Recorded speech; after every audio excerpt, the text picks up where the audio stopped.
Todos sabemos que o mundo pode ser um lugar muito injusto, mas para algumas pessoas, a vida pode ser totalmente injusta. Estou falando das pessoas enviadas para a prisão apenas por carregar os seus telefones, multadas em centenas de dólares por alimentar as suas famílias e encarceradas por enviar solicitações de amizade. É isso mesmo. Algumas coisas que você nunca pensou que poderiam ser ilegais podem levar você a uma sentença de prisão perpétua. Então vamos abrir nosso livro de casos e descobrir como isso é possível, enquanto analisamos algumas das punições mais severas aplicadas aos menores crimes. Tribunal de Condenações. Não há nada pior do que quando seu telefone começa a tocar na pior hora possível. Normalmente, quando isso acontece, o constrangimento é tudo com o que você tem que lidar. Mas se você estiver no lugar errado e na hora errada, as consequências podem ser muito, mas muito piores. Esse é o juiz Robert Restaino, de Niagara Falls, Nova York. Em 11 de março de 2005, o juiz Restaino presidia as acusações quando um telefone tocou em seu tribunal. Nunca se deve irritar um juiz, e quando ele ouviu o toque, Restaino ficou furioso. Ele alertou o tribunal que se o dono do telefone não se apresentasse, todos os presentes iriam para a cadeia por uma semana. Haviam 46 criminosos no tribunal para essa sessão. E embora 45 tivessem seus telefones desligados com segurança, Restaino estava disposto a colocar todas as suas liberdades em risco. Mas o dono desse telefone nunca admitiu. Furioso, o juiz chamou de volta os 11 réus que ele já havia libertado e levou todos os 46 para a cadeia. Aqueles que não podiam pagar a fiança foram algemados, levados de ônibus para a prisão do condado e colocados em celas. Então, como foi que o juiz Restaino se safou com uma sentença tão maluca assim? Bom, felizmente, dessa vez, a justiça foi feita. Restaino foi denunciado à Comissão de Conduta Judicial do Estado de Nova York, e sua desculpa de que seu comportamento se devia a estresses em sua vida pessoal não foi o suficiente para salvá-lo. Ele foi demitido de seu emprego e severamente repreendido por seu abuso de poder. Mas esse não foi o fim para Robert Restaino, no entanto. Ditatorial demais para a magistratura, o ex-juiz encontrou desde então um lar em um cargo público. É isso mesmo, Robert Restaino, o homem que mandou 46 pessoas para a prisão porque um de seus telefones disparou. É o prefeito de Niagara Falls desde 2020. Bom, não deixe ninguém te dizer que não existem segundas chances. Peido criminoso. Você pode não querer admitir, mas todo mundo já soltou 1 ou 2 puns embaraçosos em sua vida. Mas você já pensou que um peido poderia te botar na cadeia? Não? Então pense mais uma vez. Em 7 de novembro de 2009, um garoto de 12 anos de uma escola na Flórida acabou tocando a trombeta de propósito para atrapalhar a aula, além de sair por aí desligando os computadores de outros alunos. Você pensaria que algo assim o levaria à detenção, não é? Bom, não na Flórida. O professor do menino, D.C. Carden, chamou a polícia e o garoto foi colocado sob prisão juvenil pelo seu pum perturbador. Mas como que isso é legal? Então, a Flórida é um dos 21 estados dos Estados Unidos que tem leis de distúrbios escolares. Essas são penalidades legalmente aplicáveis por mau comportamento na escola. Então os policiais não simplesmente repreenderam o garoto, eles o prenderam. Mais tarde ele foi liberado para sua mãe, com uma declaração juramentada. Isso foi muito injusto com ele, se você me perguntar. Você pensaria que um aluno poderia se comportar mal na escola sem ser preso, mas eu acho que na Flórida as coisas funcionam de um jeito um pouco diferente. Tudo que eu posso dizer é que se eu fosse preso toda vez que soltasse um em público, eu estaria cumprindo uma sentença de prisão perpétua. Fraude do peixe. Juntamente com o beisebol e jantares, a pesca é um dos passatempos favoritos dos Estados Unidos. Mas você sabia que em alguns lugares existem regras bem rígidas sobre o tipo de peixe que você pode pescar em determinadas épocas do ano? Eu não imagino que você saiba, a menos que você realmente goste de pescar. Bom, se você não sabia, nem Kyle Dewitt, de 19 anos, de Ionia, Michigan. Sem emprego, com pouco dinheiro e com a família faminta para alimentar, Kyle partiu uma noite em busca de robalo e do Ashigan Boca Pequena que vivia no Grand River, nas proximidades. Infelizmente, era fora de temporada, e você adivinhou. É ilegal pegar o robalo nessa época do ano. Quando confrontado por um oficial, Kyle contestou isso, mas o oficial persistiu. Eventualmente, Kyle aceitou uma multa de $115 e foi informado de que receberia uma carta informando como pagar. Mas essa carta não veio. Preocupado, Kyle ligou para a delegacia para perguntar onde estava a carta e foi informado que, após não pagar a multa, havia um mandado de prisão contra ele. Você pode entender como isso seria o suficiente para assustar alguém. Então, sem saber o que fazer, Kyle foi e dirigiu até a prisão local, onde foi colocado atrás das grades. Mesmo que a falta de dinheiro tenha sido o que colocou Kyle em todos esses problemas, como resultado da prisão, Ele foi forçado a pedir emprestado mais $175 que eram necessários para sua fiança. Em uma audiência na semana seguinte, o juiz subiu a multa original de $115 de Kyle para $215. E não só isso, mas o juiz também exigiu que Kyle pagasse até o final do mesmo dia.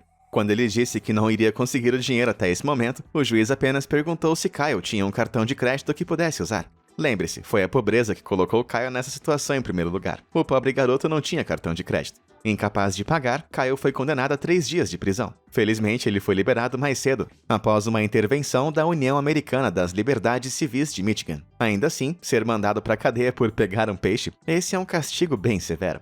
Falando em punições severas, eu vou te dar uma sentença agora. Eu te condeno a curtir esse vídeo e se inscrever no canal. Tudo feito? Ah, maravilha. Então você está perdoado. Agora, o que temos a seguir? Escândalo da salsicha. Se existe uma coisa mais americana do que beisebol, restaurantes e pesca, são os cachorros quentes, é claro. Agora, não se preocupe. Até onde eu sei, ninguém nunca foi preso por comer um cachorro quente. Mas quanto a roubar um, bom, isso é outra história. Em fevereiro de 2014, Ricky Joe Moore entrou em uma loja de conveniência para comprar uma bebida. Ou então, era o que você teria pensado, se Ricky não tivesse sido pego no circuito interno de segurança, pegando um cachorro-quente de uma churrasqueira e enfiando ela no bolso. Ele pagou pela bebida, mas não pela comida. Você pode pensar que isso daria uma advertência ou uma multa na melhor das hipóteses, não é mesmo? Mas não aqui em Indiana. Nesse estado, tomar a propriedade de uma outra pessoa com a intenção de impedir que ela possa usá-lo de novo não é uma contravenção, e sim um crime. Se você não fala direito fluente, como Ricky pretendia comer o cachorro-quente, o crime é mais grave. Ricky ficaria bem se o roubo do cachorro-quente fosse sua primeira vez. Infelizmente, porém, ele havia sido preso 2 anos antes por roubar um micro-ondas e um arquivo. Então, por um pequeno detalhe técnico, Ricky foi enviado para a prisão do condado com sua fiança fixada em $4.000. Eu poderia entender se ele tivesse roubado uma coisa mais cara, mas um cachorro-quente? Cara, isso é demais para mim. Penalidade por pizza. Você conhece a regra de 3 strikes no beisebol. Se um rebatedor erra 3 bolas e o receptor as pega, o rebatedor é eliminado. Mas a Califórnia adora tanto essa regra que a consagraram na lei estadual. Após a trágica morte de Kimber Reynolds em 1992, o seu pai, Mike, ficou horrorizado quando um dos homens responsáveis, um criminoso em liberdade condicional, foi condenado a apenas 9 anos de prisão. Como resultado, Mike Reynolds ajudou a criar a Lei dos 3 Strikes da Califórnia, para prevenir e desencorajar criminosos reincidentes. A lei dobra o tempo de prisão para o infrator, se for o segundo delito, e os condena a 25 anos e até prisão perpétua se for o terceiro. Então, sob a lei dos 3 strikes, você pode acabar indo para a cadeia por alguns erros muito pequenos. Esse destino aconteceu com Jerry Dwayne Williams, em março de 1995. Williams tinha condenações anteriores por pelo menos 4 crimes terríveis. Então, sob a lei dos 3 strikes, bastava apenas mais um strike, e 1/4 de sua vida se passaria atrás dos muros da prisão. Então, o que ele fez para ganhar essa sentença de prisão perpétua? Bom, Williams roubou uma fatia de pizza. Sim, ele foi pego pegando uma fatia de pizza de pepperoni de um grupo de crianças no pier da praia de Redondo. Então sim, parece que Jerry Williams não é o melhor cara do planeta, mas ele é uma das poucas pessoas que podem dizer que, por uma questão técnica, está passando a vida na prisão por roubar uma única fatia de pizza. Mas se você acha que essa lei parece injusta, você não está sozinho. Enquanto alguns, incluindo o próprio Mike Reynolds, continuam acreditando, os críticos argumentam que tem um impacto mínimo na dissuasão do crime. Eventualmente, as críticas à lei dos 3 strikes fizeram com que ela fosse substancialmente alterada em 2012. Agora, para classificar como um terceiro strike, o crime cometido deve ser um crime grave ou violento. Se você acha que é justo ou não, você não pode negar que uma sentença de prisão perpétua por roubar uma pizza é uma punição bem severa. Imposto de evasão. Faltar à escola é uma maneira clássica de se meter em problemas.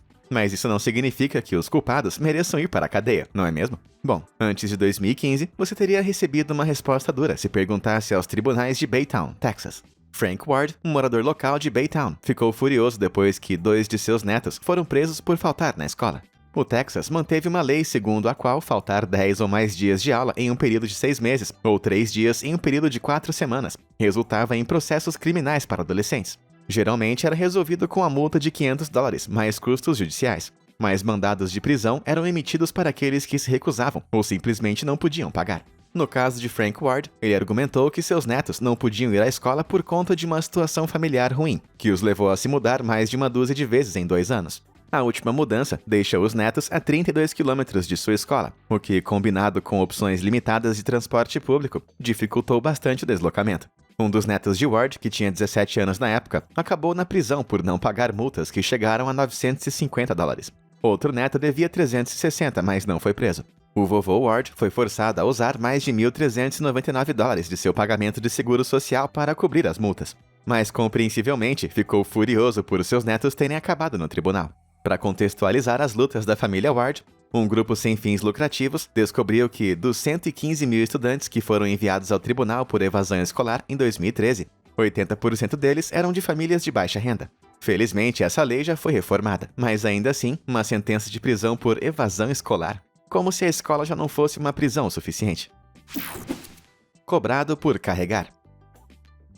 Os telefones celulares deixaram sua marca em todos os aspectos de nossa sociedade, e nós nos tornamos bastante dependentes deles. Mas há muitas coisas que você pode fazer com um telefone celular que pode levá-lo à prisão, mas algumas delas são ainda mais mundanas do que você imagina. Em 13 de novembro de 2012, Darren Kersey, um sem-teto de 28 anos da Flórida, foi preso por um sargento da polícia de Sarasota por carregar o seu celular. Kersey estava simplesmente usando uma tomada em um parque público, e considerando que ele era um sem-teto, era um uso compreensível dos recursos públicos. Essa não foi a opinião de um sargento da polícia, no entanto, que descreveu Kersey carregando seu telefone como roubo, enquanto citou bizarramente que o mau estado da economia foi o motivo da prisão.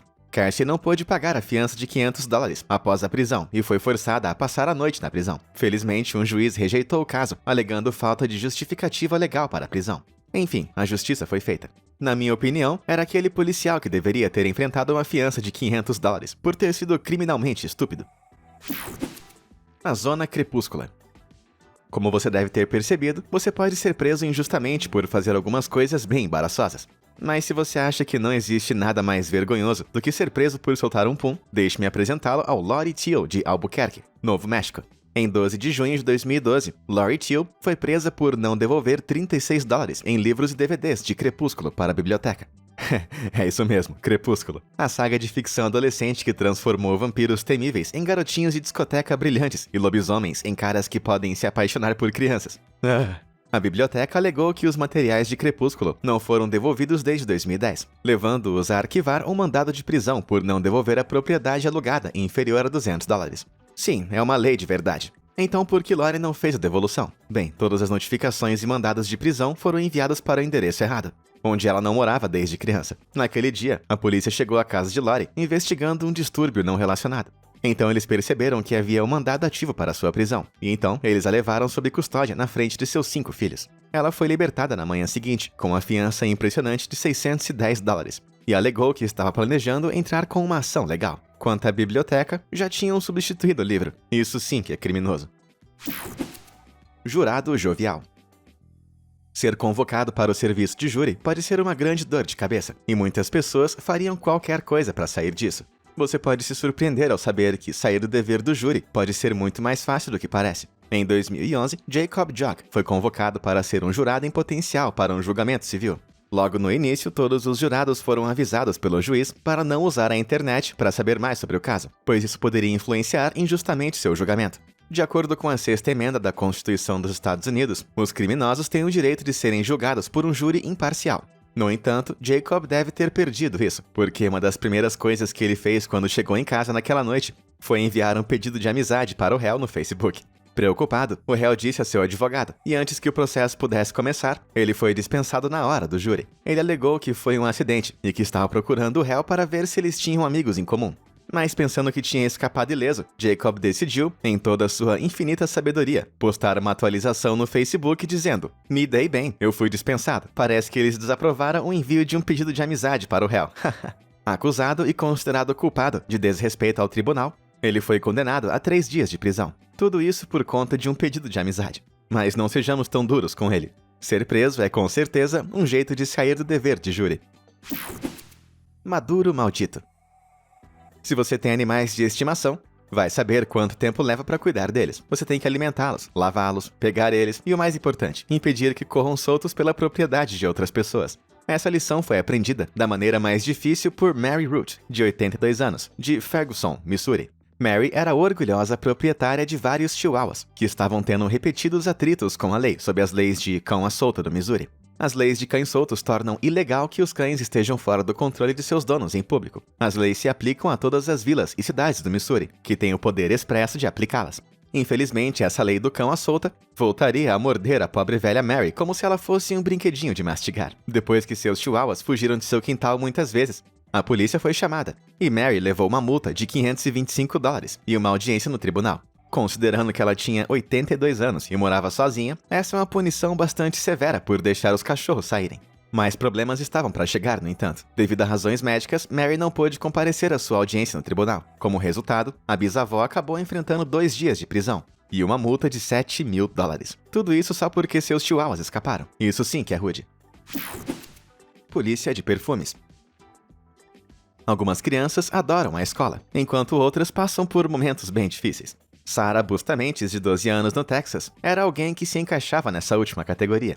Ela foi diagnosticada com TDAH, transtorno bipolar, e era muito insegura em relação ao seu peso. Tudo isso a tornou alvo de bullying. Depois de ser insultada por supostamente cheirar mal, Sarah borrifou 2 jatos de perfume em seu pescoço durante a aula. Um dos valentões disse que cheirava ainda pior. Para acabar com o problema, a professora responsável decidiu fazer a coisa de adulto e alertou a polícia para Sarah. Estranhamente, os policiais não precisavam ser chamados, eles já estavam na escola. Isso acontece porque as leis do Texas atribuem policiais armados a centenas de escolas em todo o estado, para evitar distúrbios graves. Em 2020, 60% das escolas americanas tinham algum tipo de presença policial, e eles também não têm medo de cumprir a lei. Em 2010, a polícia escolar deu quase 300 mil multas a estudantes por crimes cometidos. Esses avisos de contravenção classe C foram entregues às crianças de até 6 anos e incluíam multas, serviço comunitário e, em alguns casos, prisão. Então, com esse contexto em mente, você pode imaginar como Sarah ficou com medo quando a polícia chegou em sua sala de aula. Por incrível que pareça, eles a acusaram de uma contravenção criminal de perturbar a classe e ordenaram que ela aparecesse no tribunal. Tudo isso por borrifar um perfume em resposta ao bullying? Caramba!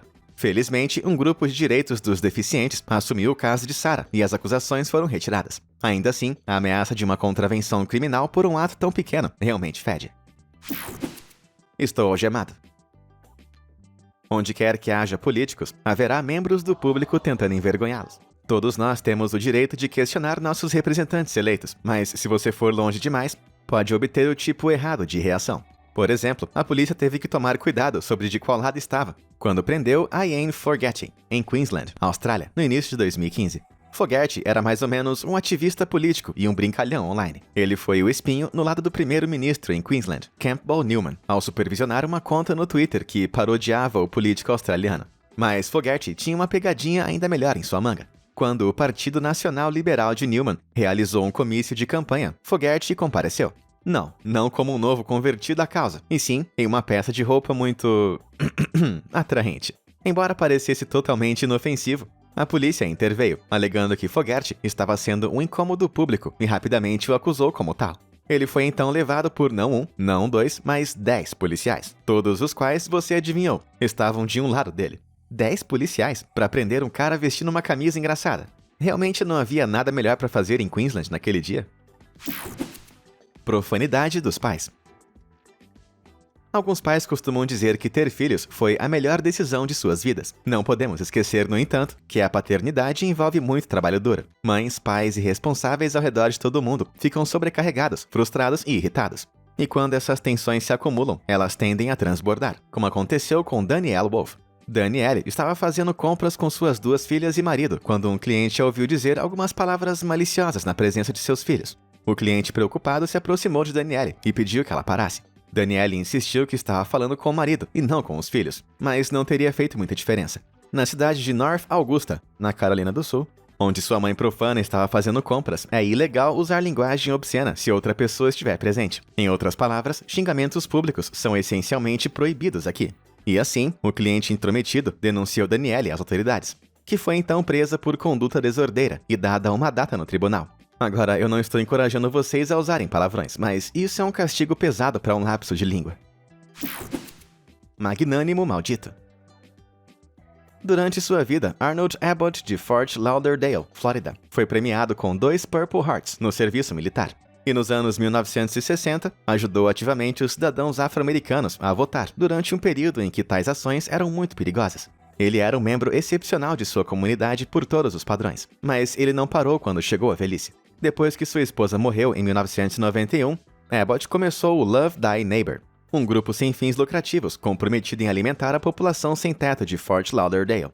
Abbott podia ser encontrado todos os dias na praia, distribuindo comida que ele mesmo cozinhava para as pessoas que mais precisavam. No entanto, autoridades locais tinham outras ideias. Os decretos da cidade queriam que a orla de Fort Lauderdale atraísse mais turistas, algo que eles sentiam que a presença de moradores de rua impedia. Então, na tentativa de expulsá-los, eles tornaram ilegal a distribuição de comida grátis na praia. Arnold, que estava nos 90 anos a essa altura, recusou-se a obedecer. Quando ele voltou desafiando a lei à beira-mar com mais comida, a polícia estava esperando para prendê-lo, ameaçando com até 60 dias de prisão e uma multa de $500. Mas isso não o deteve. Então, ele foi preso e libertado várias vezes, apenas por alimentar o sem-teto. Quando confrontado sobre a prisão de um trabalhador de caridade por alimentar moradores de rua, o prefeito Jack Saylor comentou friamente: "Nós aplicamos as leis aqui em Fort Lauderdale, até as mais punitivas e injustas que eles tinham acabado de inventar."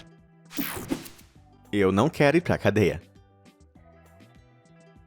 Com quem você se casa e quando é uma das decisões mais cruciais da vida. Mas para Justin Bundy e Elizabeth Janes, essa decisão foi deixada para a lei. O casal Tyler, no Texas, havia discutido o casamento, mas achava que não seria uma possibilidade realista por muito tempo. Quando uma briga entre Justin e o ex-parceiro de Elizabeth saiu do controle, o casal se viu no tribunal, enfrentando o juiz Randall Rogers, também conhecido como o cupido do tribunal. O juiz Rogers apresentou a Justin um ultimato: 15 dias de prisão, ou então prisão perpétua, no casamento. Isso mesmo, a alternativa do juiz Rogers à prisão foi um casamento improvisado que o casal teve que se comprometer em 30 dias. Todos os presentes no tribunal ficaram audivelmente chocados, mas temendo a prisão, Justin concordou em solicitar uma licença de casamento. Claro que esse não era o casamento que o casal, que está junto há cerca de um ano, imaginou para si. Seu sonho de um casamento na primavera com vestidos brancos e ternos elegantes foi frustrado em favor de uma regata branca, uma camisa polo azul e algumas luzes fluorescentes de um tribunal civil.